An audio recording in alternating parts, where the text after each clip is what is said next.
दिल्ली में अगले 2 दिन प्रधानमंत्री नरेंद्र मोदी की अध्यक्षता में कुछ महत्वपूर्ण बैठकें होने वाली है, जिसमें बिहार और झारखंड के मुख्यमंत्री शामिल होंगे। पहले बात बिहार की कर लेते हैं। नीतीश कुमार जिस बैठक में शामिल होंगे उसकी अध्यक्षता प्रधानमंत्री नरेंद्र मोदी करेंगे, लेकिन यह बैठक एनडीए शासित राज्यों के मुख्यमंत्री और उप मुख्यमंत्री के साथ होगी, जिसमें प्रधानमंत्री के साथ साथ बीजेपी के कई बड़े नेता, सरकार के कई महत्वपूर्ण मंत्री की मौजूदगी होगी, जिसमें संभवतः एनडीए शासित राज्यों में जो डबल इंजन की सरकार चल रही है या फिर बीजेपी की जहां सरकार है, उन राज्यों में विकास को किस तरह से गति दी जाए, किस तरह से डबल इंजन की सरकार अगर बिहार के परिप्रेक्ष्य में बात करें तो वो विकास कार्यों की समीक्षा करते हुए आवश्यकताओं के अनुसार गति दे विकास की रफ्तार को, इस पर बातचीत होगी। तो हम सहयोगी आशुतोष के पास चलते हैं और इनसे समझने का प्रयास करते हैं कि चुनावी साल में बिहार के लिए ये बैठक कितनी मायने रखती है एनडीए के हिसाब से। नहीं, बिल्कुल बहुत मायने रखती है और चूंकि चुनावी साल भी है और ऐसे में आपने देखा होगा कि चुनाव से पहले कई बड़ी घोषणाएं भी होती हैं।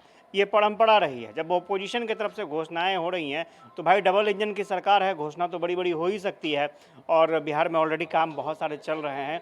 और ये चूँकि एक कोशिश है कि एक समीक्षा की जाए, जो भी एनडीए शासित राज्य हैं वहाँ पर अगर कोई परेशानी है, कोई गड़बड़ी है या फिर कुछ योजनाओं को लेकर के फंड की कमी हो रही है या फिर कुछ और योजनाएं लानी है तो उसको लेकर के ये बैठक होगी और फीडबैक लिया जाएगा। प्रधानमंत्री फीडबैक लेंगे और एक कोशिश ये की जाएगी कि इस बैठक के ज़रिए कहीं भी अगर कुछ कमी है, अगर फंड कहीं कम लग रहा है और योजनाओं की ज़रूरत है, जैसे बिहार जैसे स्टेट को अलग योजनाओं की ज़रूरत पड़ सकती है।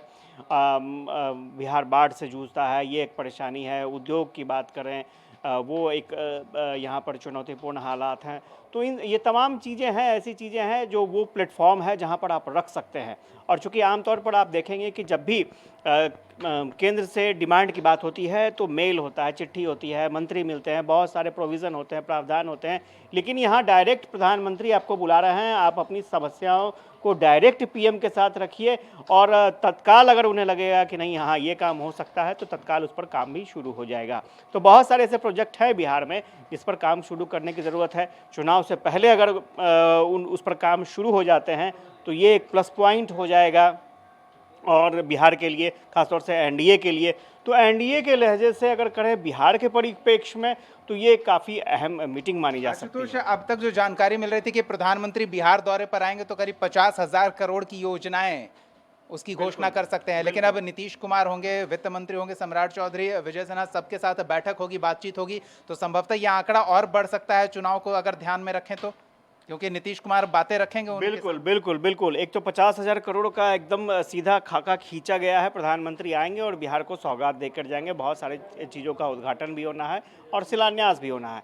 लेकिन जो नीतीश कुमार वहाँ जा रहे हैं, हो सकता है बहुत कुछ चीज़ें जो हैं वो तय होंगी, चूँकि बिहार की डिमांड होगी कि भाई बिहार को ये चीज़ चाहिए।